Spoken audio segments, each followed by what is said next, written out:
Los Estados Unidos compraron Alaska a Rusia por $7,2 millones en el año 1867. Incluso si conviertes la cantidad a los estándares actuales, Estados Unidos consiguió aquí una verdadera ganga. ¿Pero por qué Rusia vendió un territorio casi 5 veces mayor que Alemania por un precio tan ridículo? Empecemos por la historia de Alaska. Esta comienza unos 12.000 años antes de Cristo. En aquella época, aún existía un puente terrestre entre los continentes asiático y americano, por lo que los primeros inmigrantes de Asia emigraron a Alaska. Durante muchos milenios, los pueblos indígenas vivieron aquí, llevando una vida sencilla. Esto solo cambió con la llegada de los rusos en el año 1741. Rusia, que se había ido expandiendo cada vez más hacia el este desde su centro durante los siglos anteriores, cruzó finalmente el estrecho de Bering en barco y estableció sus primeros puestos avanzados en Alaska. Posteriormente se fundó la Compañía Ruso-Americana y los puestos avanzados se destinaron principalmente a la caza de focas y nutrias y al comercio con los pueblos indígenas. Además, las zonas costeras de Alaska debían colonizarse paso a paso. Sin embargo, como en casi toda América, esta colonización se hizo sobre todo a costa de los pueblos indígenas. Se les obligó a adaptarse a las costumbres de los recién llegados, a aprender ruso y a adoptar la religión ortodoxa. Muchos de los que se negaron a seguir las instrucciones de los rusos fueron deportados y asesinados.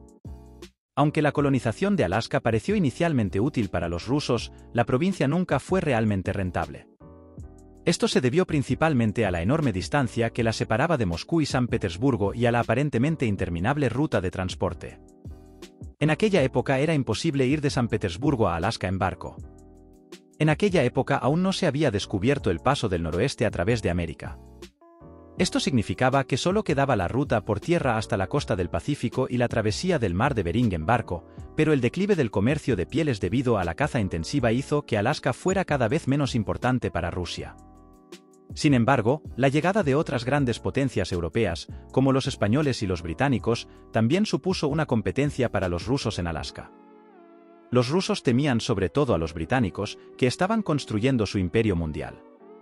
Después del año 1853, cuando Rusia se encontró con dificultades económicas adicionales como consecuencia de la guerra de Crimea, estaba claro que tendría que vender su poco rentable colonia. Sin embargo, los dirigentes rusos no querían que aquel enorme territorio cayera en manos de los británicos. Al fin y al cabo, también fue Gran Bretaña quien apoyó a los turcos en la guerra de Crimea y derrotó a Rusia. Como era muy superior militarmente al imperio zarista ruso, los rusos no habrían tenido defensa contra una invasión de Alaska. Por tanto, querían adelantarse a los británicos y al menos ganar algo de dinero vendiendo la colonia. El único primer comprador que se planteó fue Estados Unidos. Rusia ya se había ofrecido a vendérsela en el año 1859.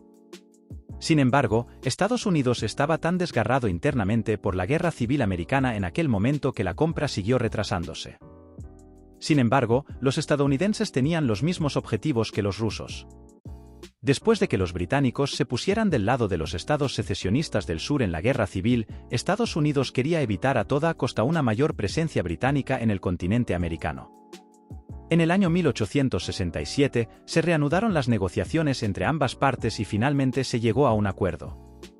El entonces secretario de Estado de Estados Unidos negoció un precio de compra de $7,2 millones, lo que equivaldría a unos $120 millones actuales. Tras la aprobación del presidente y del Senado, Alaska fue finalmente cedida oficialmente por Rusia a Estados Unidos en octubre de 1867. Por ello, el Día de Alaska se sigue celebrando hoy, el 18 de octubre. Lo curioso es que la compra fue considerada inútil por muchos políticos estadounidenses de la época, ya que la tierra no tenía materias primas ni uso estratégico conocidos en aquel momento y parecía incomprensible que se pagara tanto dinero por un árido paisaje helado. Como consecuencia, Alaska siguió estando muy poco poblada y solo se establecieron unas pocas bases militares. Esto solo cambió con el descubrimiento de oro y la subsiguiente fiebre del oro a finales de siglo. Más tarde, también se encontró frente a las costas de Alaska el mayor yacimiento de petróleo de Estados Unidos, por lo que el territorio tiene ahora un valor incalculable. Además, la pesca de salmón y cangrejo se ha convertido en una de las mayores del mundo. En el futuro, la importancia estratégica de Alaska podría aumentar aún más. Con el deshielo del Océano Ártico, una de las principales rutas marítimas entre Europa y Asia podría pasar por el estrecho de Bering y en la costa de Alaska podrían establecerse importantes ciudades comerciales. Por tanto, la compra ha demostrado ser una verdadera bendición para Estados Unidos a lo largo de la historia y puede describirse como una de las mayores gangas de la historia.